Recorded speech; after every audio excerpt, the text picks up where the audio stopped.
бинои муассисаи таълимии мактаби Оксфорд дар асоси дастуру ҳидоятҳои президенти мамлакат муҳтарам Эмомалӣ Раҳмон бо иқтоми соҳибкори ватанӣ Саидмурод Давлатов бо сарфи 17 миллиону 695 ҳазор сомонӣ бо лоиҳаи ҷолиб истифодаи тарҳу услубҳои миллӣ ва аврупоӣ ҷавобгӯ ба талаботи меъёрҳои байналмилалӣ бунёд гардидааст. ба сарвари давлат муҳтарам Эмомалӣ Раҳмон иттилоъ доданд, ки бинои муассиса барои таҳсили 550 нафар хонанда, таълиму тарбияи 50 нафар кӯдаки синни то мактабӣ дар як баст пешбинӣ гардидааст. иншоот аз ду бинои 4 ошёна, 36 синфхонаҳои таълимӣ, синфхонаи ҳуҷраҳои таълиму машғулияти то мактабӣ, озмоишгоҳҳои фаннӣ, толори барҳавои маҷлисгоҳ, ошхона бо 200 ҷойи нишаст, ҳуҷраҳои корӣ, нуқтаи тиббӣ, китобхона ва толори хониш, толори варзишӣ пӯшида иборат буда, бо таҷҳизоту лавозимот, аёниятҳои мактабии ватанӣ ва хориҷӣ дорои сифату стандартҳои ҷаҳонӣ муҷаҳҳаз карда шудааст. корҳои сохтмониро беш аз 100 нафар бинокорону мутахассисони ҷамъияти дорои масъулияти маҳдуди иттиҳодии гурӯҳи рушди саноатӣ анҷом доданд. президенти ҷумҳурии Тоҷикистон муҳтарам Эмомалӣ Раҳмон бо фаъолияти муассиса ва шароитҳои фароҳам овардашуда шинос шуданд. дар муассиса таълими томактабӣ низ бо усули нав бароҳ монда шуда, синфхонаҳои машғулияту ҳуҷраҳои бозӣ ва истироҳати кӯдакони синни томактабӣ бо лавозимоти сатҳи стандартӣ муҷаҳҳаз карда шудааст. фаъолияти муассиса тибқи барномаи таълимии Кембриҷи Британияи Кабир бароҳ монда, таълим бо забонҳои англисӣ ва русӣ сурат мегирад. хатмкунандагони мактаб соҳиби сертификати таълимии байналмилалӣ мешаванд. дар мактаби Оксфорд алҳол 32 нафар омӯзгор фаъолият дошта, 14 нафар аз давлатҳои хориҷӣ Британияи Кабир, Ҳиндустон, Филиппин, Мисри Араб, Кения, Нигерия, Африқои Ҷанубӣ, Камерун, Канада бо таҷрибаи корӣ дар мактабҳои бонуфузи байналмилалӣ мебошанд ва 12 нафар омӯзгори маҳаллӣ, ки аз озмуни сатҳи талаботи байналмилалӣ гузаштаанд, ба кор ҷалб карда шудаанд. Assalamu alaikum, Kujand. My name is Elizabeth. Thank you very, very much for me having been here. I'm coming all the way from Africa. من آموزگاری بین‌المللی می باشم و زیاد از 10 سال تجربه کاری در یکچند مکتب‌های بین‌المللی دارم. از این رو مطمئنم و جناب عالی محترم پرزیدنت را باور می‌کنم که خط کنندگان مکتب بین‌المللی اکسفورد دانش بلند را صاحب شده برای آینده رشد اجتماعی و اقتصادی تاجیکستان خدمت می‌کنند.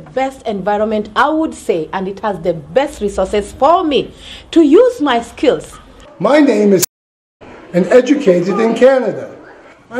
من اصلا از شهر گلاسگوی شاتلندیا می باشم. در مکتب‌های کانادا کار کردم. اکنون به تاجیکستان آمدم. در تاجیکستان با فعالیت آغاز کردن مکتب اکسفورد پیشروی کلان است. می بینم که فرزندان تاجیک در آموزش قابلیت بلند و ذهنی تیز دارند.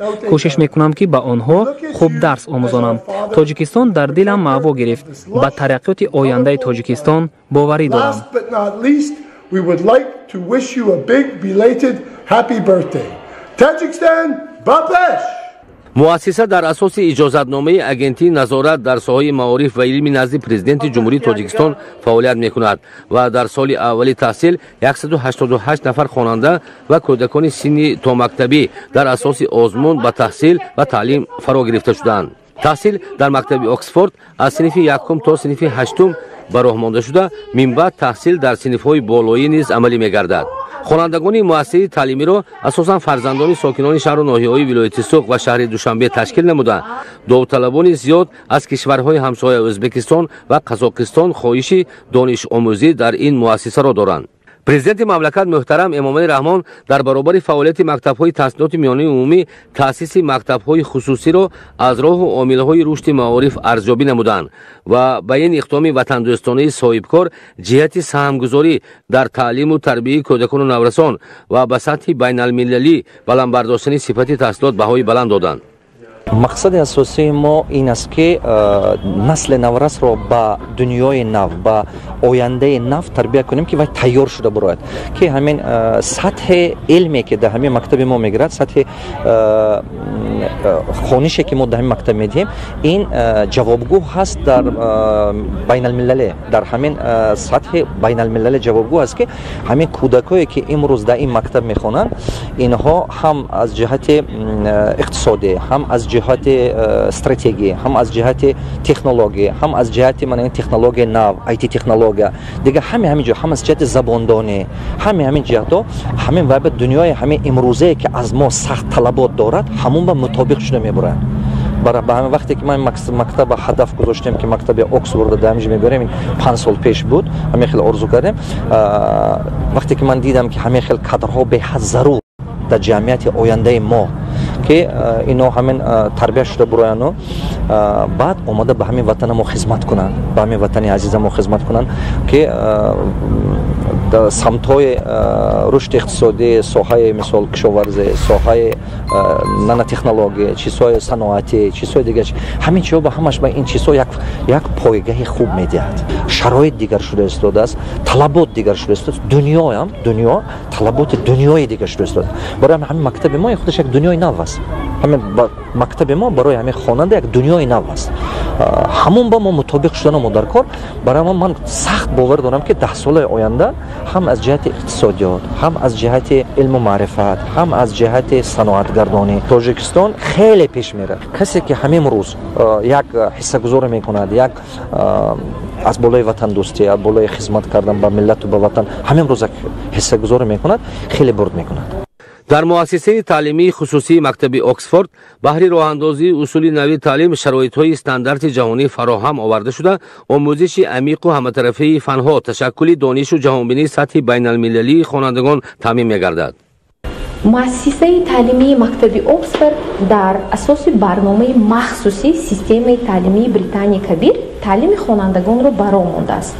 جهت‌های فرق‌کننده این مکتب در آن است که نخست آموزگاران درس دهنده اساساً از خارج کشور دعوت شدند و صاحب سرتیفیکات‌های بین‌المللی تعلیمی میباشند. دوم این آموزگاران متدیک تعلیمی پیشرفته مکتبی سطح جهانی را در درس‌های خود استفاده میبرند.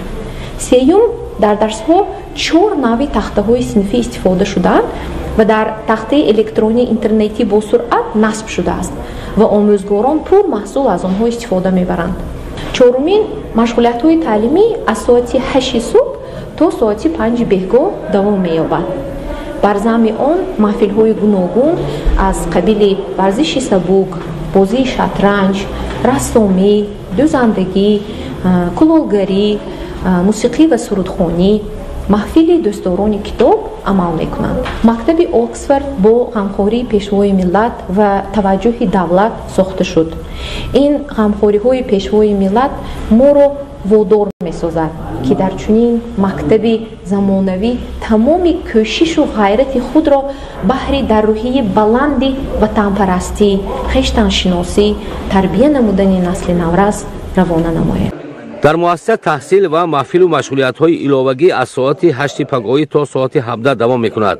همچنین برای تعلیم و آموزش روزگارداری، رشد استعدادها، انکشاف همطرفه خوانندگان، محفل‌های پخت و پز برای دختران، محفل‌های رسامی و موسیقی، تکنولوژی انفرماسیونی، ورزش عمل می‌کنند و برای این مقصد شرایط‌های بهترین مهیا کرده شده است. در صحن حولی مؤسسه 3 میدانچه ورزشی برای بازی‌های فوتبال، والیبال و بسکتبال، میدانچه بازی کودکان بنیاد و مجهز گردیده برای آب و تاب جسمانی کودکان و نوجوانان شرایط مساعد فراهم آورده شده است. صحن مؤسسه به طور خاص آباد و زیبا و سبز و خرم گردیده یکجا با بینای خوش‌طریحان نمودی نظربا گرفته است. سید مراد دولتوف اقدام نموده است که با مقصد وسیع نمودن فعالیت مؤسسه تعلیمی برای 200 نفر خواننده خوابگاه بنیاد نماید. صاحبکار وطنی به استقبال سزاوار جشن 30 سالگی استقلالیت دولتی جهت عینی من خیلی مکتب خوب می‌سازم در ناحیه عینی همین به دستگیری اساسگذار صلح و وحدت پیشوای ملت جناب علی محترم پرزیدنت ما امام‌الله رحمان شده